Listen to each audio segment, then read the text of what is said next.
Good morning. Have a wonderful and fruitful day.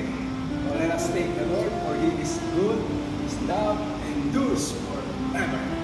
Let me share to you today the words of wisdom.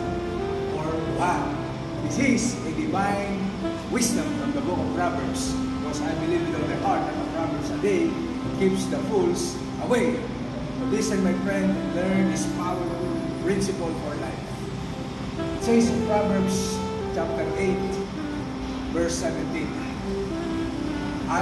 the wisdom said, I love those who love me, and those who search me continually surely will find me.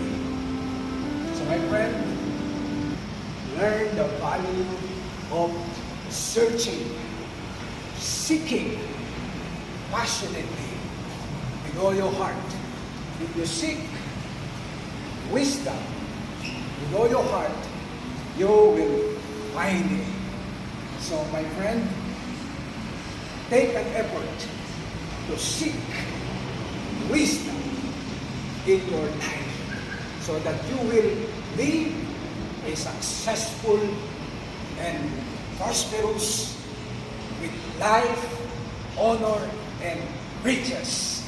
And I declare to all of you, shalom, shalom, peace and grace be multiplied to everyone. God bless you.